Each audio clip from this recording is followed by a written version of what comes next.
Attorneys for tech giants Facebook, Twitter and Google appeared on Capitol Hill for the second day in a row on Wednesday, testifying before the Senate Intelligence Committee about their efforts to prevent Russian meddling in U.S. politics. The same firms answered questions from the Senate Judiciary Committee on Tuesday. On the off chance that you didn't spend 3 hours in Wednesday's hearing live, here are 4 takeaways to get you caught up. Facebook, Twitter and Google agree that they could have done better in 2016. The first step is admitting you have a problem, right? Sen. Ron Wyden demanded a yes or no answer to the following question from representatives of all 3 companies. Are you satisfied with your platform's response to foreign interference in the 2016 election? Google General Counsel Kent Walker tried to dodge at first. We are constantly doing better, he replied. Pressed by Wyden, he said, we could have done more. I'll take that as a no, Wyden said. Twitter's acting general counsel, Sean Edgett, was more direct. No, we need to do more, he answered. The same is true, Facebook General Counsel Colin Stretch said. Recall that Facebook chief executive Mark Zuckerberg initially bristled at the suggestion that fake news on his platform could have influenced the presidential race. An admission that the network failed to adequately police content is no small thing. Edgett got specific about one of Twitter's shortcomings when he said that when we approached Russia Today, last year, to talk about our advertising products and to sell them our advertising services, they were approached as a regular news organization, like the BBC or an NPR. Do you consider RT to be a regular media organization, Sen? Tom Cotton-Rock asked. Obviously not now, Edgett replied. Twitter announced last week that it would ban advertising by RT and Sputnik based on the retrospective work we've been doing around the 2016 U.S. election and the U.S. intelligence community's conclusion that both RT and Sputnik attempted to interfere with the election on behalf of the Russian government. Some senators are not convinced that the companies are doing enough. Now Cotton criticized Twitter for what he views as insufficient information sharing with the CIA. We're not offering our service for surveillance to any government, Edgett said. I hope that Twitter will reconsider its policies when it's dealing with friendly intelligence services in countries like the United States and the UK, as opposed to adversarial countries like Russia and China, Cotton replied.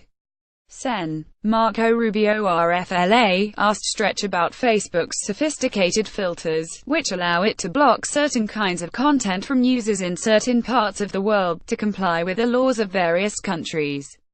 Rubio's premise was that if Facebook can do that, it ought to be able to filter out foreign propaganda, too. Sen. Jack Reed-Drivey suggested that Facebook, Twitter and Google ought to come up with a way to correct false information spread on their platforms, something akin to the corrections routinely made by news outlets. He received no firm commitments. The technical challenges associated with that undertaking are substantial, Stretch said of Facebook. We will definitely take that idea back to explore how we could implement a process like that, Twitter's Edgett said. We, too, will take it under consideration, added Google's Walker. Some of the tech firm's answers left senators frustrated and unsatisfied on several occasions. Committee members ripped the tech company's lawyers for being unable to answer questions in detail or at all. Sen. Mark R. Warner DVA, the committee's vice chairman, asked Stretch if 30,000 accounts that Facebook disabled for meddling in the French presidential election had been active in the United States, too. I will have to come back to you on that, Senator, Stretch answered. Sir, we've had this hearing scheduled for months, Warner replied. I find your answer very, very disappointing. I went home last night with profound disappointment, added Sen. Dianne Feinstein D. Calof, who also participated in Tuesday's meeting of the Judiciary Committee, on which she is the ranking Democrat. I asked specific questions, I got vague answers, and that just won't do. Sen. Kamala D. Harris D. Calof asked each company how much money it had made on legitimate ads placed on bogus content. All 3 attorneys said their firms had not conducted such analyses. I find that difficult to understand because it would seem to me that we would figure out how much you've profited from Russian propaganda on your platforms, Harris said. and Sen. Angus King Imen voiced his displeasure with the company's decisions to send lawyers to the hearing, instead of chief executives. "I'm disappointed that you're here and not your CEOs," King said, "because we're talking about policies and policies of the companies. If we go through this exercise again, we would appreciate seeing the top people who are actually making the decision." The committee's Republican chairman claims the press is blowing Russian meddling out of proportion. Sen.